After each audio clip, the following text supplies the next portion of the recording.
Hello, and welcome to the Christ-Centered Woman's podcast cooking edition, The Simple Spoon. And I'm sure many of you have noticed I have not had a chance to record one of these videos of some of the cooking things that we have for the podcast, and I decided to try to make this happen. And as you will see in the next video, we've been stuck at home here in Tennessee for the last several days due to snow and ice. And so I thought, well, why not a better time than now to go ahead and share some new recipes with you all. As you can see here, we have had lots of snow going on here in Tennessee, and the last few days have been ice. Here the last, day or so, it's been snow, which has been a nice change, and hopefully we will have some of this really bad weather melting off soon. Let's go ahead and let's get started into our cooking episode for today.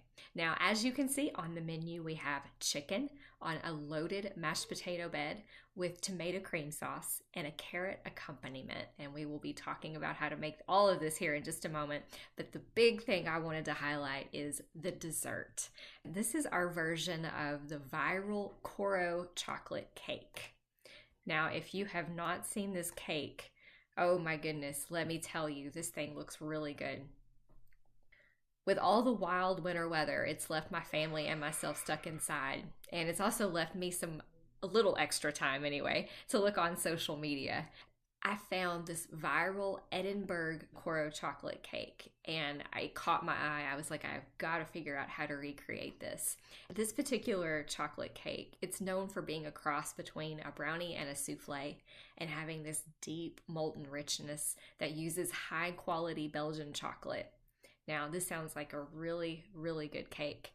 I started looking at prices of Belgian chocolate, and wow, it was super expensive, way out of budget for our family.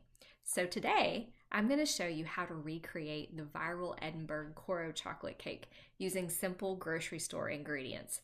If you don't have Belgian chocolate, don't you worry, because I don't either. And today we're going to use a technique called the blooming technique, and it's going to help us mimic a deep chocolate flavor for a fraction of the cost, which is the beauty of this. I thought, well, why stop there? We are stuck inside. Why not make this an entire budget-friendly gourmet meal? The way I see it, if we're stuck inside, we might as well treat ourselves. So we are having a full gourmet meal with some lightly fried chicken strips coated in a tomato cream sauce with those lovely loaded mashed potatoes I told you about earlier, and then some carrots on the side. And then dessert, we will get into making that Coro-inspired chocolate cake. Let's go ahead and let's get started. For these carrots, they are honey balsamic glazed carrots.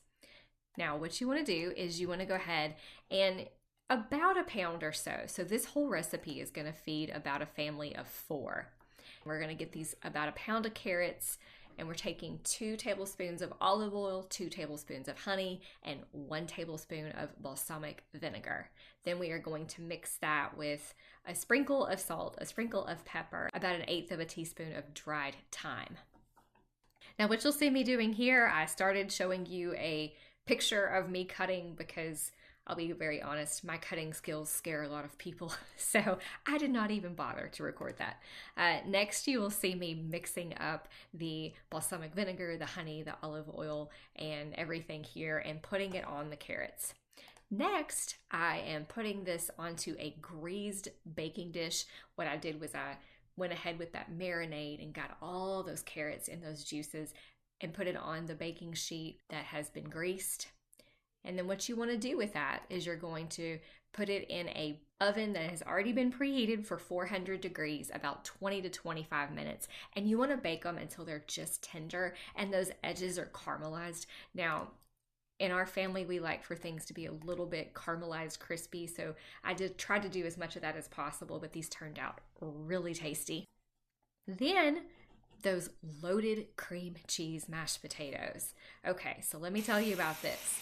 First, we got some bacon, and you can never go wrong with bacon, as my husband says. And you're gonna need about 4 to 6 slices of that bacon. I like to fry mine in the southern way with a good old iron skillet. So I fried up my bacon. You're also gonna need about 5 to 6 large Yukon gold potatoes or russet potatoes. I had russet potatoes on hand, so that's what I use. And I will also tell you, I went ahead and threw a few extra in because my kids, they love potatoes. And then you're gonna wanna mix that with 4 ounces of cream cheese, a half a cup of sour cream, and 7 tablespoons of butter. And I know that sounds like a lot of butter, but we love butter around here. And then 1 cup of shredded sharp cheddar cheese. I will again say this was done on a snowy day, so I did not have sharp cheddar that I originally intended to use, so I used the Fiesta blend of cheddar. Still tasted just as good. Then you want to go ahead and mix all of that up. Here you can see me boiling my potatoes, getting that all ready and fork tender.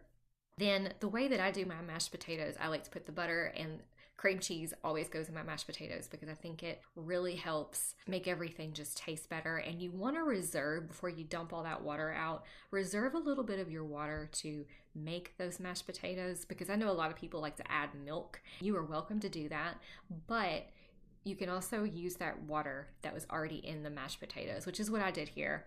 And then I went ahead, smashed it with my potato masher, and then put the seasoning of the salt and pepper in there, and along with the cheese and the bacon. And then we'll have that nice goodness that you see here in this last video.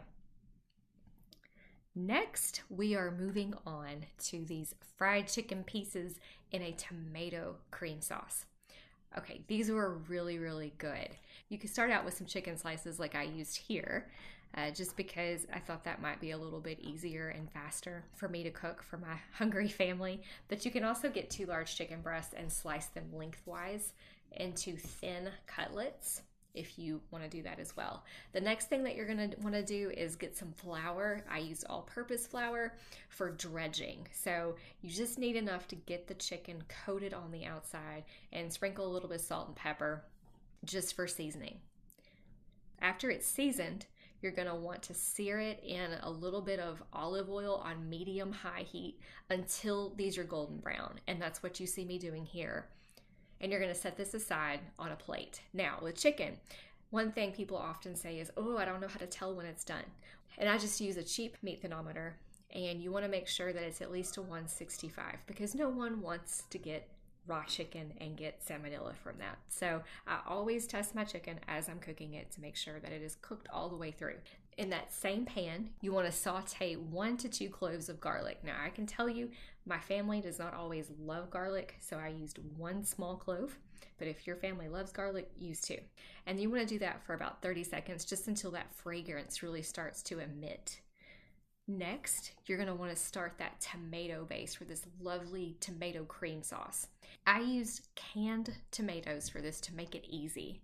Now, I know there are other recipes out there that use fresh, but I just thought this would be much easier. So take 1 14.5-ounce can of diced tomatoes and drain about half the liquid, because we're going to use some of that liquid to help the creaminess of the sauce, but we don't want it watery, so you're not going to want all the water. For the sauce, we're also going to need 1/4 cup of heavy cream, a 1/2 cup of chicken broth or water, and I did use water because I did not have chicken broth, and then 1/4 cup of powdered Parmesan. And I think this makes the recipe easy too, because you don't have to worry about finding the fresh grade Parmesan. Most of us, if we have kids that eat spaghetti, have the stuff in the green bottle in our cabinets. And then we also need 4 ounces of cream cheese, 1 teaspoon of oregano, and then 1/4 to 1/2 teaspoon of red pepper flakes. What you're going to do to that pan where you've been sauteing your garlic, you're going to add the drained canned tomatoes, and you want them to cook for 2 to 3 minutes, just so that they reduce slightly and the flavor really has time to concentrate there. Then we're going to turn the heat down on low, and we want to add the cubed cream cheese. And you want to make sure your cream cheese is softened. You can also do that just by taking it out of the package and nuking it a few minutes in the microwave just to get it good and soft. But you want to whisk that until it melts and dissolves into the tomatoes. It's going to look like a chunky pink sauce, and that's what we're looking for. Remember, this is a tomato-based cream sauce. Then we're going to slowly pour in, either if you're using broth or water, and then our heavy cream. We want to make sure that we whisk all that good and it's all dissolved. Then the very last thing that we're going to do is put in that powdered Parmesan. One thing you're going to notice when you add that powdered Parmesan, it's going to thicken up almost instantly. And then the very last thing that you're going to do is add in that oregano and the red pepper flakes, and you're going to let this sauce simmer for 3 to 5 minutes. Now, if you have picky eaters in your home, you can do exactly like what I did and keep the chicken and the sauce separated. Some people like to have everything all together, but what I did for this recipe was I did make this a sauce to pour over. I have kids that like things plain, so I had plain chicken for them, and then for my husband and myself, we had chicken with the sauce over it. The very last thing that we are making today is that wonderful Coro inspired chocolate cake. Now for this recipe, you're going to need 1 cup of all-purpose flour, and you will see that I am using the good old Southern White Lily flour. I use that for my biscuits. It makes the best biscuits, but any flour that you have that's all-purpose is perfectly fine. And then 3/4 a cup of white sugar, a 1/2 cup of cocoa powder, any kind that you like, 1 teaspoon of baking soda, a 1/2 teaspoon of salt, a 1/2 cup of buttermilk, and if you don't have buttermilk, which I did not, you can substitute this with using a 1/2 cup of whole milk and then add a splash of vinegar to it. And then a 1/4 cup of vegetable oil, 1 egg, a 1/2 cup of hot coffee, and this is needed for that bloom technique that I was telling you about. So to start this excellent cake, what we're going to do is we're going to whisk the flour, the sugar, the cocoa, the baking soda, and the salt in a bowl. And then we're going to add our wet ingredients next. So that's going to be our buttermilk, our oil, and egg. And we're going to mix this all until smooth. And you see me doing this in the video. I used a whisk to do this. It took me a little bit to get all those lumps out, but you can do it. Then you want to go ahead and pour in that hot coffee. The batter is going to be thin, and you will see this in the video. And that's exactly what we want. We want a thin batter because that makes that light, almost souffle-like mimic of a cake. Then we want to pour this into a greased, I used a 9-inch pan because that's what I had, a circular 9-inch pan. I baked it for 350 degrees. The baking, remember, temperatures can vary on ovens. So probably for most of you, it will be about a 15 to 20 minute bake, depending on how hot your oven is. So what I would recommend you doing, set your timer for 15 minutes, check it. You want it to have a little bit of give in the middle because we want this to be a light cake. You don't want to bake it too long where it's dry. Then we want to let it cool completely before we ice it, because if you put all of the ganache, that wonderful chocolate ganache icing, it's going to fall right off. So I let the cake cool, and what I did was while we were eating, I had the cake cooling, and then I went ahead and made the icing as we were getting ready for the dessert. That was our cake. Next we have that icing, that beautiful drip icing that is classic on that Coro cake. I improvised a little bit here because Belgian chocolate is just way out of our price range. I took a Hershey's Symphony milk chocolate bar, chopped it up, and mixed it with 1/2 cup of milk chocolate chips. And then you combine that with 4 to 5 tablespoons of heavy cream and a tiny pinch of salt. This could not get any easier to make a ganache because I did it all in the microwave. What you're going to do first is chop up your Symphony bar and then your chocolate chips, and you want them to be in a heat-proof bowl that is microwavable. Make sure your bowl is microwavable. Go ahead and add about 2 tablespoons of heavy cream to those bits of chocolate, the chocolate bar and the chocolate chips. I went ahead and I microwaved mine in 20-second spurts because you don't want it to overheat. So I would heat it, stir it, and then keep heating and stirring and adding the cream. You want to add about 5 tablespoons of heavy cream. Now, depending on how dry your air is, you may actually need a little bit more heavy cream than that, but add about 2 tablespoons at a time. And this, as long as you do it slow, you will end up with a beautiful ganache at the end. Once you've got that combined, the next piece that we see on this beautiful Coro cake is they drizzled it with a little bit of white chocolate, and I noticed that in one of the pictures that I saw. So I took a handful of white chocolate chips, and literally it was just a handful that I put in a bowl and mixed it with a tablespoon of cream. Same process. I went and I did it in, actually, because white chocolate is so finicky, I did it in 10-second spurts because I was worried since it was a smaller amount I was going to burn it. So I put that in, microwaved it until it got to a nice drizzle state.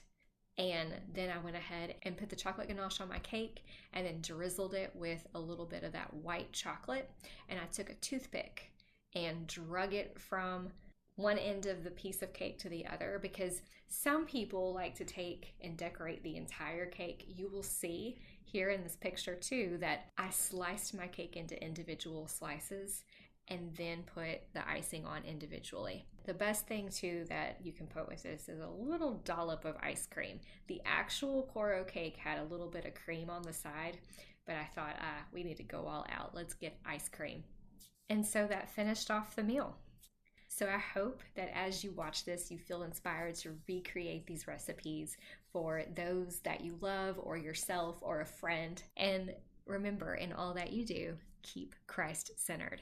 And I'll see you in the next episode. Take care.